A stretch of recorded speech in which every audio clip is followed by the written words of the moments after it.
catch myself almost by the minute living in the past or living in the future, really just completely ignoring the present. My hope for everybody listening is that we just take that pause and we figure out prospectively what is there for me. What does that next step look like? She's like, wow, they've really nailed you. There's words in there sometimes that interject like potential narcissism. I mean, very strong language. We may be in a place where it's feeling really heavy. There's a lot of weight on us, like we're dragging anchors. We get so busy that we miss those little things, those little moments. And all of this is really about being present. And so that truly is abundance. Hello and welcome back to another episode of the Blue is the New White podcast. We've been having a ton of fun over here ever since we realigned the show to speak directly to blue-collar business owners in the world and bring on guests that can add value in every facet of their lives and their businesses. And continuing with that trend, I'm super excited about our guest here today. He actually came and spoke at my Vistage group, I think last month. It was last month, right? Yeah, it was last month. And you know, what he spoke on and how he spoke about it really resonated with me. And I know it resonated with the rest of the group as well. So, you know, I wanted to bring him on and so he could share that knowledge and that insight and that wisdom with you guys, my blue collar audience out there. So without further ado, Matt Blanton, welcome to the Blues and the White podcast, my friend. Thank you. Thank you very much. Appreciate it. All right. So my guests know how we start this, and I kind of explained it to you, but can you tell us high level, man, you know, if I were to just ask you, what are you an expert in? How would you answer that? I think the main focus for me has been over the past few years is really about elevating consciousness and business leaders. That may seem foo-foo or kind of esoteric, but really what it is about investing in others' ability to see beyond themselves. And so part of my discussion is around leading me before we. And in that sense, we have to start opening our lens beyond what's at the end of our nose or what's standing and looking back at the mirror, when in fact, that's actually the place to start. So we start by looking in the mirror, really going deep inside and understanding how do we transcend beyond me so that I can start to lead inside the company, inside the family. And so for us, that's a main focus. And that's where I spend a lot of time pontificating and philosophizing, creating methodologies and conversations. Fantastic, man. All the things that I'm truly passionate about. So I know this is going to be a great conversation, dude. I'm so excited. Just, I mean, from the first sentence, elevating the consciousness of business leaders. Like, man, if I could put that above my bed in my bedroom, I would. But that's awesome. So before we just kind of dive into everything that we're going to talk about, what would you say by the end of the episode, right after listening to us talk and go back and forth and me ask questions and you give answers, what do you hope that our listeners will take away from this episode? Ultimately, just every time we come across an opportunity to learn or an interjection of thought, it's a pause. It's a pause in thinking and a way of thinking. So my hope for everybody listening is that we just take that pause and we figure out prospectively what is there for me. What does that next step look like? So wherever you are in your journey, just finding that next step.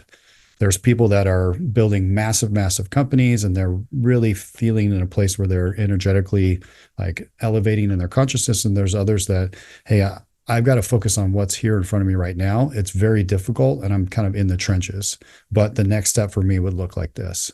So whatever it is, just finding that next step for you. Oh, that's amazing. You know, I just, so I sit on the board for an association called CFESA. That's the Commercial Food Equipment Service Association. Mm-hmm. And president, his name is Nick Cribb. He's a good friend of mine. One of the things that he says reminds me of this statement you just said. And he said, sometimes as business owners, we go through the forest and we're just cutting trees. You know, we got our axe out, we're cutting trees, you know, and every once in a while we got to stop and we got to climb the tree and we got to see where the hell we're at and where the hell we're going before we keep cutting, you know, and that's just, so what you just said kind of, that's what I heard. Yeah. Yeah. We're all on a journey and there are opportunities to learn along the way from each other. A funny story, side story, but I was hanging out at home, working and the pool guy was out there. It had just been a storm and I felt bad for the guy. This is somebody that's out there working his butt off, sweating. It's hot. And here he is trying to clean up after the storm. I've got a big tree that now put a bunch of leaves in my pool. He's got to clean up. So In that place, I go out and just check on him. Hey, how's it going? Apologize. Let me know if you want me to help you out. And he's like, man, this is job security. And he was so stoked. And his attitude in that place, even though it sucked, he was in a place of gratitude. He was grateful for job security, and he was really pleased with his status and what he was doing. And he saw the value in it. And so no matter who we are and what we're doing, we have a choice of attitude. We have a choice of learning. And so for him, he's was communicating that to me, and I learned more from him in that moment than I think anybody else that day. So it was an amazing opportunity to just know that we're all in this journey. We're all teaching each other no matter where we are. Hell yeah. So specifically gratitude. Why is that mindset so important? It's easy to get caught and mired into the chaos of life. If you have a wife or you have kids or spouse, and you've got ailing family members, then you've got a business, and then you've got a number of employees. There's all these things that start to compound on themselves. And as we get older, there's also health issues and challenges that present themselves. We don't have control over everything. So we just show up and do our best. And oftentimes our attitudes, our demeanors, our energy gets depleted, and we've got to have some well to go to. And gratitude is the first place. It's the easiest, just to take pause and give thanks to what's in front of us. Sometimes there's big things, and it could be financial, it could be grateful for the family you have, the business you have, and what it provides. But we may be in a place where it's feeling really heavy. There's a lot of weight on us, like we're dragging anchors. We have to identify 1 to 3 key things in gratitude to show up for, because that may be all that we can muster up in that moment. But that little moment is enough to get us through the next moment. So doing that several times a day is a way to show up in a place where we can give thanks for ourselves and appreciation for the work that we're doing, and honor that commitment that we're showing up for. But it's all just the little things. And then we get so busy that we miss those little things, those little moments. And all of this is really about being present. And so that truly is abundance. Wow. No, that's really great. Actually, on the topic of gratitude, and I know that this is some of the work that you do. I believe you kind of went into it a little bit in your presentation, but I just read a book called The Tools, I think, by Phil Stutz. And it went into something like this. There was a tool in that book about kind of micro bouts of gratitude, right? Not the whole grand, at the end of the day, I'm thankful to be alive. I'm thankful for my family. That's all important. But the little stuff, like, man, I'm thankful to have, running water. I'm thankful to have that toothbrush that I love so much. I'm thankful that I got to eat a fried bologna sandwich for lunch today, because I hadn't had one of those since I was 15 years old. That kind of stuff. And so, when you start doing it, and this is something that I've tried to start practicing over the last, like I said, just the last few weeks, and there's a mindset shift there, that when you realize kind of how easy it is to get unstuck, right, through this gratitude, it's like, man, number one, why the hell wasn't I doing this all along? And number two, why isn't this taught in school? Why aren't we taught this at a young age, Matt? Can you answer that? We live in a very old system. That's for sure. Like, archaic. And unfortunately, there are some people that are figuring that out, but that's really what needs to be taught at home. And oftentimes we may find this, in some religious organizations, or even the way that families might teach their own value system, and how they show up. That may be part of their system, but a lot of households, that's not part of it. And so that value system, while we want to be in a place where we want to be in integrity and those types of things, being in a place of gratitude, and just coming back to that all the time, is certainly a skill. Like anything, it is a muscle that needs to be exercised. So the first time that we do it, it's like, okay, like it didn't really quite resonate with that. But the more that we do it, there's an embodiment that shows up when we're showing up in gratitude. So while I may say I'm grateful for my family, do I really feel it? Can I own it? Is that something that I actually know deep down, and I can actually take pause and feel that energetically inside my body? So as we're being grateful for these things, that's what we want, is that embodiment, that feeling, that presence of gratitude inside us. Are there any is there any advice that you could give to somebody if they're struggling to feel that they just say the words, right? Because what I'm hearing from you is, practice this gratitude, list the things that you're thankful for, that you're grateful for. But what if I'm doing that and I'm not feeling the feelings? What can I do to push that? Yeah. The biggest challenge that I see with business owners right now is space. Hmm. There is so much input, and I mean input from our own households, electronic devices, employees, like it's coming from everywhere. And so the simple thing is we just don't have enough space. And so it's hard to say, okay, we'll just have more space. It doesn't work like that. We have to actually create that space. And I'm not saying to take an hour if that's not available in your schedule, but do you have 5 minutes? Can you at least create 2 minutes, 3 minutes? Start with something. And it's just no inputs whatsoever. And just be still. And the longer that you can be still, the deeper the feeling and the presence of that gratitude that shows up. And then this feeling of being kind of tight and compressed and heavy starts to open up. All we're doing is we're in a container. And so that container might be this big or it might be this big, whatever, but we're wanting to expand that container through our thoughts. So our mindsets and skill sets control that size of the container. Then what we're wanting to do, once we've gotten to a place where we started to really fill that container, we get to open a door and we get to go into a bigger container. And so space is much like this. Start with a small one. Just start with being still. And the mind is going to race and race and race and race. But the longer you sit, the less racing, the less thoughts, the less ruminating. And we can start to be calm. And that's where that place of gratitude starts to show up, that stillness, that presence. Yeah, that stillness. I like that. I like that word. And I know that there's people listening to the show right now and they're like, man, I want that. Man, I want that so bad. And I know what it feels like, Matt. I do with this input, that really resonates with me because you're right. It's everywhere. I mean, it's on our computer screen, it's on our phone. We look out the window. I mean, there's landscapers out there right now just, blowing the leaves around. And I'm sitting here like, oh shit, are they going to be able to hear this on the podcast? I mean, there's so many things coming into our brain at one time, that stillness, that presence, that peace is almost coveted, it feels like we're living in a world that it's inhibitive, right? There's very few places you can go now to not get that input. So you're right. I mean, I feel like you've got to be intentional about it. So Yeah. that's really great advice. I appreciate that. So I'm curious, how did you get here? Like this information and this mindset. I love the mindset.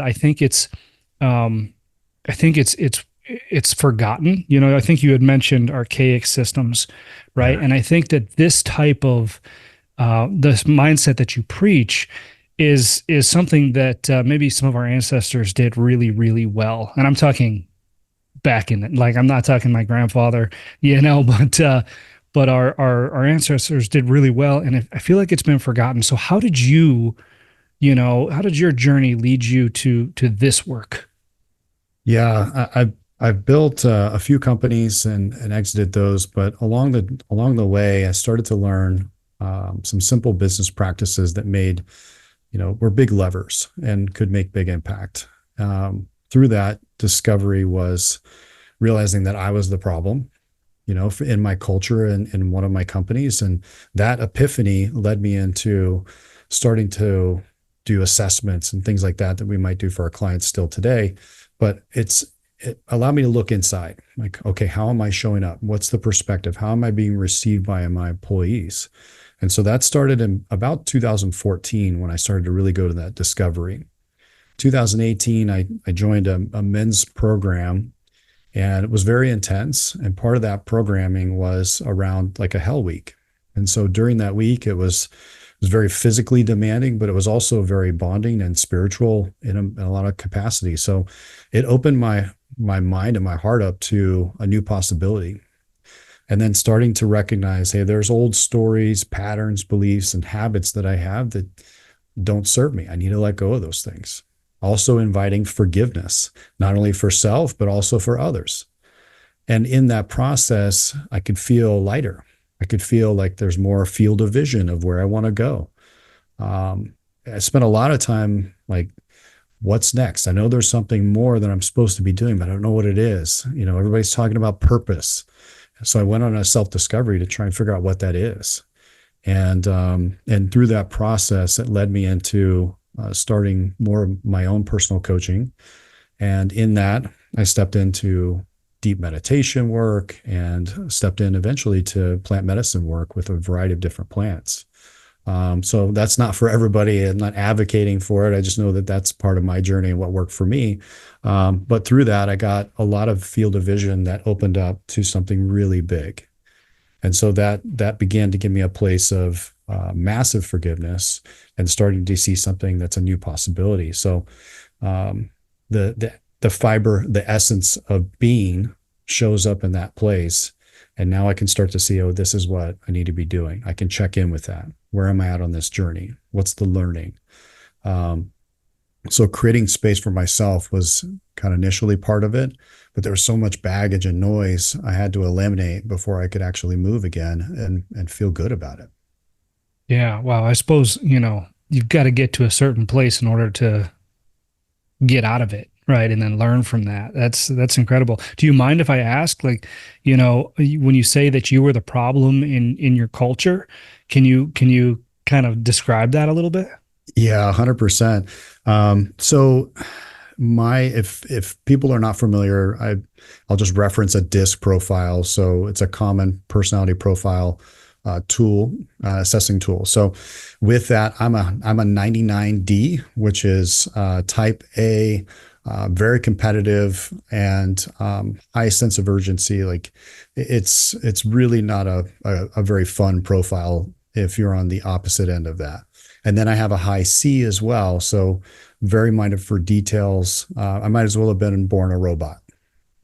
So that was not fun for my employees to receive my high demand, my low amount of information that gets communicated. So when we started that process, I started to share that with them. I also invited, and we use this now as a CEO 360 of inviting feedback from employees, from friends, from my wife, from my kids. And so I got perspective and all those eyeballs back at me of actually what the truth is and how I'm actually showing up. And it was tough. It was tough information to receive. It hurt a little bit, but it was a place to grow from. And we're always talking about single source of truth inside business, inside ourselves. And so I was looking for that single source of truth. So in that place, they gave me that feedback and it was invaluable for the rest of my life. I got to ask, how'd you receive that feedback? Angrily. That's what I was going to guess, because I was going to ask you how hard it was before you even said that it was hard. Oh yeah. And with your disc profile, even though you asked for the feedback, I have to imagine that it was probably not met, harmoniously at first. Yeah. Initial first blush is they can't possibly be right. After the seventh or eighth person or 20th person, it's like, all right, they may have something here. So I just remember being in bed with my wife, and I sent her my assessment, my results over, and had her look at it. And she's looking through and she's laughing. I'm like, what are you laughing about? And there's words in there sometimes that interject like potential narcissism. I mean, very strong language. And so she's like, wow, they've really nailed you. I'm like, you're out of your mind. And so I had her take the assessment. And so that ensued really a deep connection point for us, to the point where this is language we use in our house, and our kids even know it as well, how we are talking about others and DISC profile. Yeah. So do you have any advice for anybody out there who may have the same personality type that, knows that they should either A, ask for feedback, or B, when they get feedback, internalize that, and actually do something with it? Do you have some advice to those who struggle with that? Yeah. So in our experience in the companies that we work with, and probably worked with close to 300 different CEOs now. There's two common profiles that I see. One is a DI, and what that means essentially that they're very competitive. That I means influencer, so that's the person that's very outgoing, talkative, social. So you have somebody that's very competitive and social. So that's one profile. The second one is the high D, dominant style, and then the C, which is what mine is. And so typically we put them in those two camps. Now there's some anomalies along the way, but those people are very hard driving. It's what allowed them to be successful, that said, I'm not okay with the status quo of the work that I'm doing or who I'm working for. I'm going to do my own thing. And so with that profile and receiving that feedback, it's going to be met with resistance usually, depending on where that person is. So my encouragement is, as that feedback comes in, just say, okay, this is how this person is feeling or how they're perceiving me. There has to be some validity or truth to this.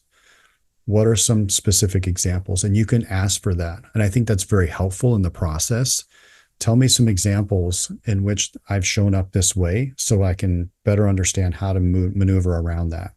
So email communication, verbal communication, and just simple actions that we do that may feel like it's out of integrity to somebody else. That's opposite personalities of us. So when they're sharing that with us, I encourage you to just think of one singular word, and that's curiosity. Curiosity. If you can hold that single thought of curiosity, you'll be able to move through this. And this is not something that changes overnight. It's small incremental progress. But I promise on the other side of that, people are going to want to be around you. It becomes more attractive.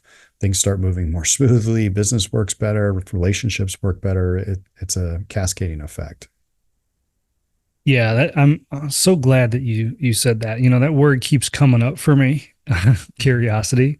Honestly, I think it's something I need to work on. Listen, it's easy for me to be curious with some people. I mean, I have a podcast. You're the 180th guest on this podcast. I've asked a lot of fucking questions, Matt, and I'm genuinely curious. But one thing that I've noticed is it doesn't translate to everywhere in my life, and specifically like my wife, for example, right? Love her to death. She's my everything and my kids and I love them. We have opposing views on some things. And so, my intent sometimes with my responses to what she says is because, I feel like I want what's best for her. Right. But I miss a step, Matt. And you know what I'm going to say, right? Is that I never stop to ask why she feels the way that she does. I've got my perspective and I skip the step of, hey, let me get curious about this, because at the end of the day, she needs an ally, right? And I'm positioning myself from the get-go as an adversary. And so, that's the easiest example that I can gravitate toward, but I notice it in other areas of my work as well with very specific people. So I guess the question translating here is number one, how do we get curious? And number two, is that a fact? Is there a difference between the people that we're around that triggers or doesn't trigger our curiosity? Oh yeah. Yeah. Big time. And I think that's a great example that you brought up about your wife. Opposites attract typically. In some cases, we have people that are just like us. So we might marry a spouse with the same profile. That in itself can be really, really challenging because they think like us, act like us, but we're both kind of out for ourselves in some degree, or whatever it is, it's the missing link. So my wife is very much the opposite of me. And that contrast definitely shows up. If I'm very hard charging, competitive, she's the opposite, very soft, very sweet, very empathetic and caring. And so she may be thinking about people's feelings and emotions, whereas mine is, objectively, and it's very different. So over the years, the feedback I've gotten from her has been tremendous in saying, hey, have you thought about how that makes that person feel? And when you show up this way, and it gives me enough pause, just enough pause to say, okay, I may not have considered that. But that's a muscle that's been generated over time to say, all right, how is this going to be received? And so part of that is, and the encouragement for people is to learn different personality profiles and know that we're all different and that's okay. And know how to navigate and communicate in a better way with different personality types because it makes things a lot easier to move forward.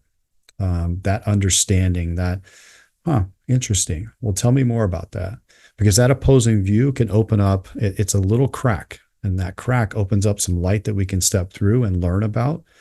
And that in that moment, then we start to kind of expand our capacity for emotional capacity, mental capacity, and then we can show up differently for others. And so, one of the biggest challenges that I see for CEOs is emotional intelligence, so EQ. And while most say, yes, I have a high EQ, I would argue the opposite. There are some that have that. However, it is very much a learned thing. So spending time there as a learning of EQ, we see we see leaders start to grow significantly in that space. So that's when people want to follow. That's when people are like, this is where I'm hanging my flag. Like we're doing this. I'm all in. So we're wanting that kind of buy-in. Yeah, that makes a lot of sense. And I can attest to it being a muscle, right? Because it's one of those things as leaders, curiosity takes time, right? And if there's one thing that we don't have as CEOs of our business, it's time, and I think that I can't speak for everybody, right? But I know that for me, it was really hard for me to make the association to, spend my time to be curious, to learn more, to be a better leader. It didn't, Yeah. I couldn't get there, Matt. But once I started to, it doesn't take long to see the return on that from an EQ standpoint. The other thing that I was doing wrong, and Al helped me with this, right, with Vistage, is once I started to learn to be more curious, learn to ask those open-ended questions, things like that, I was going about it in a very, well, let's direct the person to give me the answer I need or I want Yeah. instead of just being open, right? Was that ever a struggle for you? Oh yeah. Yeah. I think it's like, okay, I've got this new tool, this shiny thing. Let me see if I can use it to get what I want. And so we turn it into this kind of weapon of choice, so to speak. And there's some pieces that are missing that are there, which is if I take this and I leave it open and I start to ask questions, this shows a level of empathy and compassion. And that's really what presence is. Presence is the ability to show compassion. And so everything's tied together. But that presence, people, they just want to be seen and they want to be heard. That's it. And so if we can show up for them in that way, we diffuse a lot of the stories that exist for both of us. And then in that place, they can start to open up and actually use a better process of thinking in ways that we may not have considered. So we end up at a much better endpoint. Yeah, it makes so much sense to hear. It just in practice, right? Yeah. That's what slips me up. I'm an avid reader, right? I love personal development. I love all this stuff, elevating consciousness. I'll consume so much, but then when it comes to practice, that's where it falls off a little bit. And I imagine, Matt, correct me if I'm wrong, but maybe that's where you help people in the execution phase, right? Because I imagine, and I'm not trying to put words in your mouth, so please feel free to correct me if if I'm wrong. But I imagine that a lot of what you say, not everything, but a lot of what you say, it does make a lot of sense, and so people probably inherently know it, but they just fail to do it. How accurate or inaccurate is that statement? Yeah, very much so. Yeah. I mean, we you can't escape it. If you're a business leader, you're listening to podcasts, you're reading books, like it's in conversation, it's in Vistage and all the groups, you're hearing about it. But until there is that acceptance of, hey, this is an area where I really want to put emphasis and focus, nothing changes if nothing changes. And so if that's the case, in the case of the books, I read tons and tons of books. I couldn't tell you by percentage of how much I actually put into action that I implemented. So I may advocate, okay, we're going to read 2 books this year. That's it. And then we're going to ruthlessly put those into action so that it actually manifests what we're looking for in the grand scheme of things. So part of what we do is starting to disseminate and boil down and get to what the root is. Like, what do we want to do? What do we want to create? Let's be purposeful and intentful and meaningful about what we want to create, not only for ourselves, but also for our company, our family, the community. We have the ability to affect change on a very large scale if we want to. And so once we have that clear, the next step is, all right, great. Let's build the company to make that happen. Let's get everybody involved in the company to make these dreams come true, to make this stuff happen. And we need that level of autonomy. So now we got a clear vision. Now we understand, all right, what's the org chart, or who are the stakeholders involved to create that? I need autonomy. I have a zone of genius I want to operate in as a CEO. Okay, great. How do I create space so I can just do those things and I let everybody else do the things that they're really good at? So it starts to really open itself up. Yeah, that's amazing. For those who are wondering out there, can you explain zone of genius? Yeah. So, I mean, ultimately, the zone of genius is this idea of operating in the one or two things, but really one thing that you're exceptional at. Part of our assessing tool might gravitate to that, but if I had a conversation with you, you'd likely be able to articulate it like, man, I am an incredible networker. I'm great at connecting people. And so if that's the case, then why are we doing all these other things? Why is it not just the one thing that you do and let everybody else do everything else? Because if we can operate in that place of zone of genius, our top thing that we crush at, then we can go 10x from where we were before, because we're just being slowed down by all the other stuff that we're doing. What stops people from doing that? Addicted to being busy, or There it is. not seeing a clear path. So there's several things that show up. One is trust. So if you're familiar with Patrick Lencioni's work of 5 dysfunctions, the bottom of the pyramid is trust. If we don't have trust in ourselves and then trust in our teams to delegate and elevate, then we're not going to be able to move on. We're not going to be able to be a place where we have an autonomic, a place where we're in full autonomy, where we have our team that can actually execute, and we don't have to worry. We got full trust in what they're able to execute on. So that way we're left with this place where we can actually operate in that zone of genius. Man, so important. I love that. Um, so, I've heard you say the word presence a handful of times already in this podcast, and that's something I think even in the brief work that I did with you in the presentation that you did, presence was one of the things that I chose that I wanted to work on how I show up, and but presence was that thing because I like probably so many out there, I mean, we just talked about it, the input from all different angles. I catch myself almost by the minute living in the past or living in the future and really just completely ignoring the present, but again, against everything I've ever read about it, the present is the only thing that actually exists. Yeah. So talk to me a little bit about presence and what it means and how we can get there. Yeah, it is so difficult. I mean, if you look at the yogis and the gurus and all the people that are really focused on transcendence, this is the path that they walk, of really understanding how to drop into a place of full connectedness. Now, that's not for most of us. It's very difficult to attain. These are people that have decades of practice. So for us, what do we do? What does presence mean? And it's almost that the term is kind of bastardized in a way where we have to identify it for ourselves. What does presence mean in the sense that, how do I create a little stillness today? How do I create just a little space? And how do I not worry about, and that's that worry, anxious, which is behind us or in front of us, depending on what we're creating. So we have that depression that shows up maybe looking backwards. And then when we're looking forwards, we start to get anxious. So how do we just not use any mirrors and we just kind of sit in the car and relax?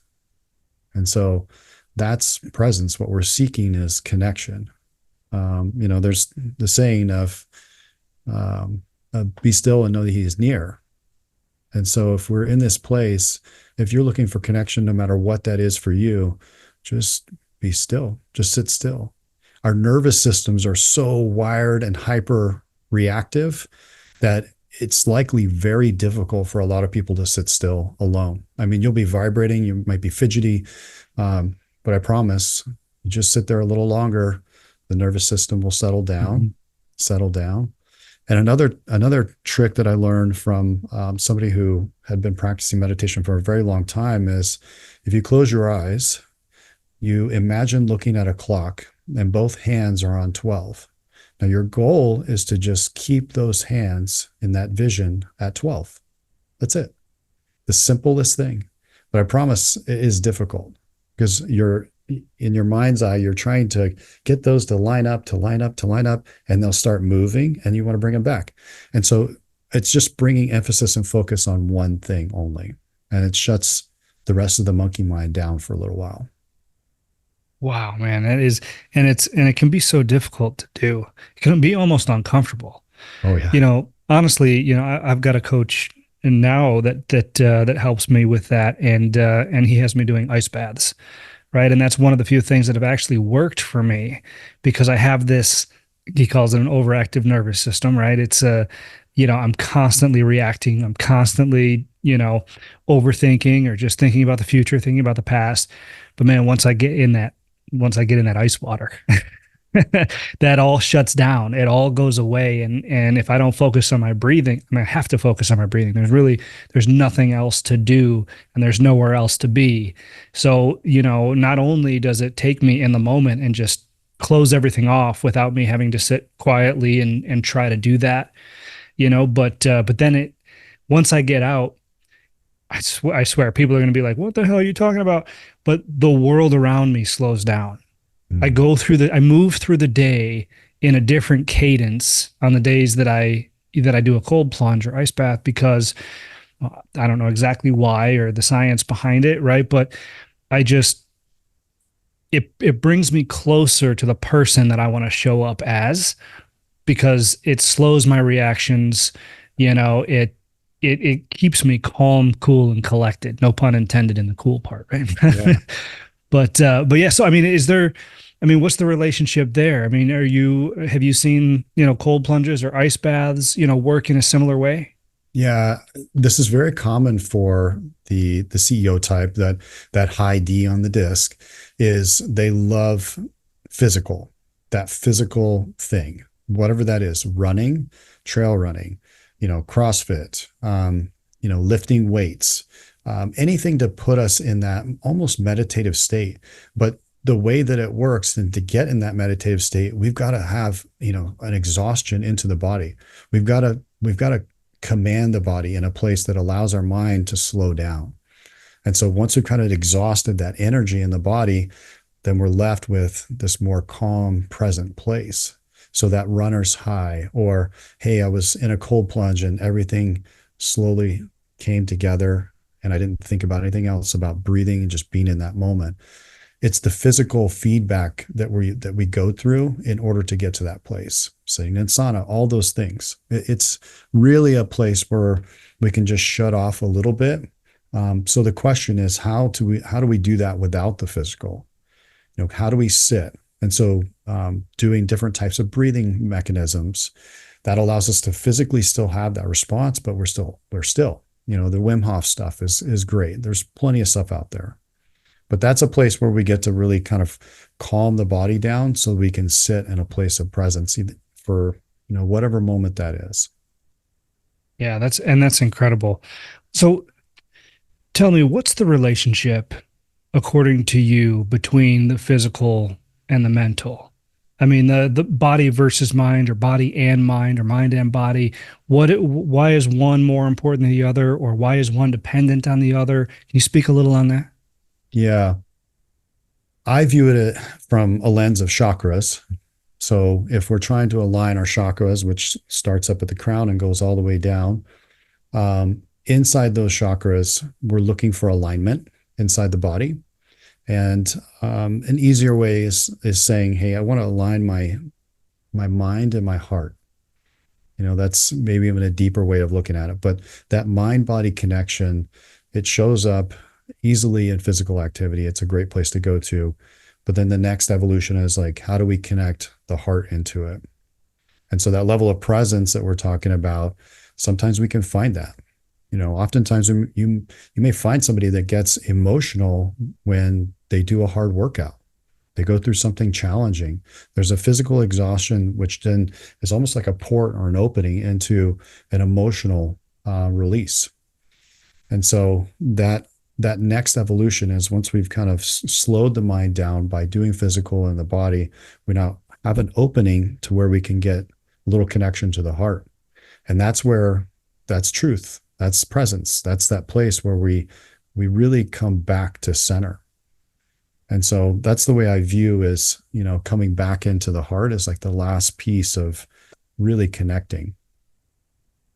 Yeah, that speaks, man. That speaks a lot. So then tying it all together, why is this so important for people, specifically entrepreneurs, business owners, executives, leaders in industry that typically, that typically experience mass amounts of stress and pressure? Why is all this so important to that? If we want longevity in our careers, if we want to be able to show up for a family, and we don't want to be another statistic of, having a heart attack, stroke, a health event, that can show up in healthy people as well. So the purpose of this is to really start to work on the three pillars of health, which is emotional, physical, and mental. All three of those are important. So while somebody may be physically fit, it doesn't mean that they're mentally or emotionally fit. So the one that often gets overlooked is the emotional side, and it's also the one that is the heaviest burden. And if you can cut ties with those anchors, look out. That is a huge opening and opportunity. But that emotional weight affects the physical as well. So there's plenty of studies to support that. So the goal is, how do we run a little bit lighter, a little less stress, a little more focused on being present, taking care of our bodies, our hearts, and our minds, all those things. If we can get in that place, we can build some really big stuff. And it no longer is necessarily just about surviving or building for me, but you can make an impact on a much bigger level for others. And that's huge, and I'll speak, getting a little vulnerable here, but I'll speak for myself and say that the emotional pillar for me is definitely the heaviest and the hardest. Right? That's a lot of the work that I'm doing right now. I can do the mental, I can do the physical all day long. I can do the mental pretty damn well.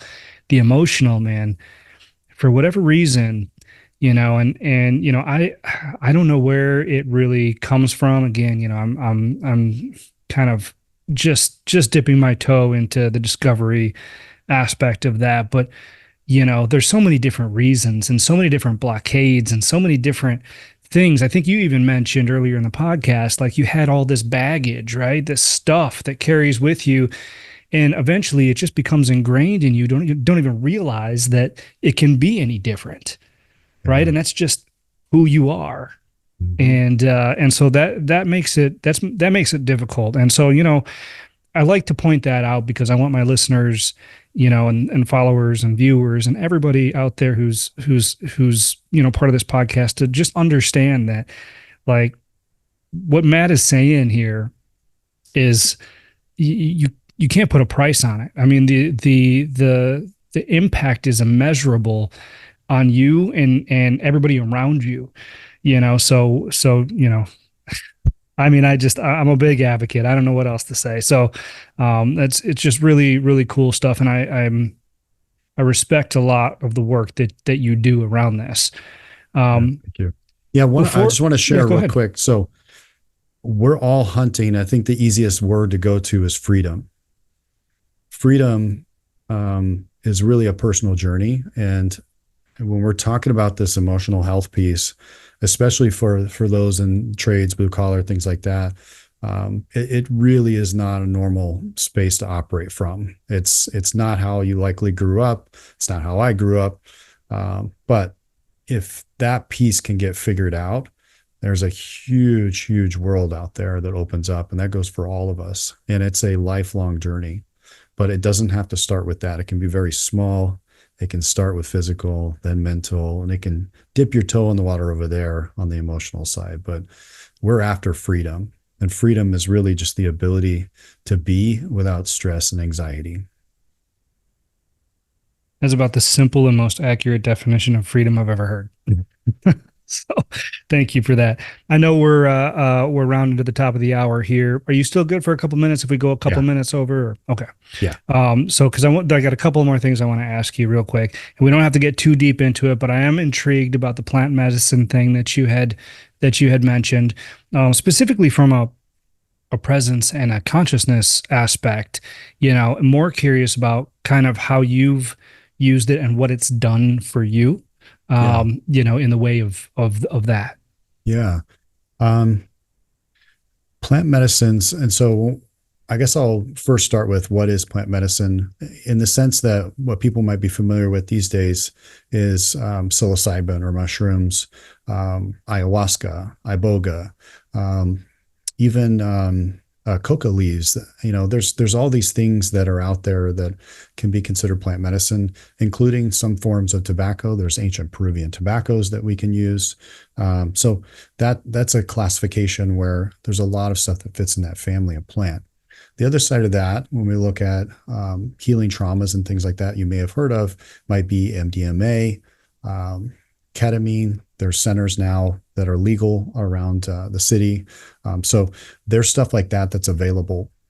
Now, for my personal journey, I've tried a lot of those, most of them, and there's probably a ton of stuff I don't even know about that's out there. But as far as my journey, psilocybin was a big piece, and that really kicked up in 2019 and 20, where I wanted to dig in and learn more about myself. That process was started with the curious question of, I know there's more out there for me. I don't know how to get there. I can't see a path. And so I started with that, and I started to dig in, which led me to meeting some really amazing people. And then those people taught me some great lessons. And then that led to me moving into going to ayahuasca retreat in Peru, which was 4 sessions at a place called Blue Morpho. And probably one of the most world-renowned masters, Maestro Hamilton, down there. And I got so much out of it. It can be a very difficult journey there, but everything I wanted answers to, I got. Like it was profound. And so again, this is not for everybody, but there are small ways of dipping your toe in the water with cacao ceremonies. But I think it starts with just exploring, what are you trying to achieve? And then starting to seek people out that have had their journey. The hardest part about plant medicines is integration. It's 90% integration, 10% the journey that you're doing in the plant medicine. So the integration point is huge. How do you put this in action into your life? Because it's going to show you things that you may or may not want to see. And it'll kind of give you a nudge in the direction of, hey, here's what you should be doing, or how to handle that situation, or people that you don't want to have in your life, all those types of things. But outside of that, you have to take action. You have to look at it's being shown to you, and then you take action on those things. And the integration is the biggest piece there. And there's some great therapists that can help with the integration piece. Yeah. And then that's something that's truly interests me, from a curious standpoint. And so that's why I wanted to make sure that I asked, but the conversation, let's be honest, the conversation around it is still a little taboo, right? Yeah. Today. It's not fully understood. I think there's a lot of perception around some of that stuff, especially when not used in accordance to how it's supposed to be used, like anything else, right? I mean, but here we are. I can go down to the supermarket and buy a bottle of vodka and then just take that to the dome all day if I want to. Yeah, Right. you know.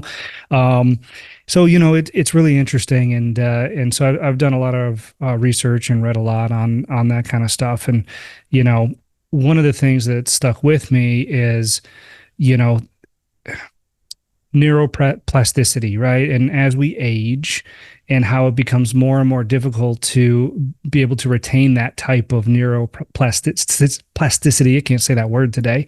But I was just listening to somebody on another podcast talk about how the older you get, the more intense a situation has to be in order for you to create a change in any given behavior, right? Mhm. You need the common thing is trauma, right? But you need something to jolt your system to rewire your brain to say, hey, this is what you need to know now, right? But oftentimes, Matt, we wait until there's a death in the family, somebody close to us, which will do that, or somebody gets sick, or we get divorced, or some big life event.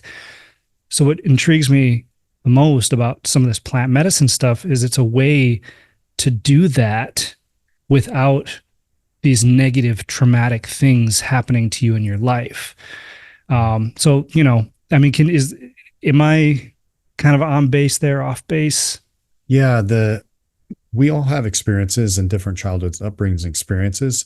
With those, um, we start with that. That's the things that show up. And a lot of times it's an iceberg. So we don't even know what's underneath the water. We only see kind of how it shows up maybe in behavior. So the goal is to understand, all right, there's some deeper work here. I'm not sure what it is.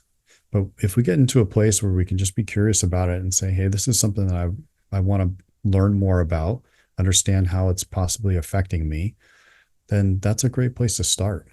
And so the neuroplasticity side is really important as well. But just imagine, without having to wait for a negative event to happen, that you start working right now on those things and how you can handle and navigate those situations in the future. Like, instead of this, massive swing up or down, we're staying right in the middle. Like, we're able to have the emotional capacity to kind of stay out of the peaks and the valleys. We're doing just fine. We're doing great, and we feel good, and we have an abundance of positive energy. And so we don't have to drop down and go into this spiral. So that stuff is there to help us to navigate that, because we have an understanding about self. Yeah. Hence the medicine, right? Yeah. Yeah. Yeah. Amazing. All right. So listen, I don't want to take up too much of your time. I got one more question for you, and trust me, I mean, with this conversation, I could go Joe Rogan on this all day. We could talk for 4 hours. I won't do that to you. I won't do that to my audience.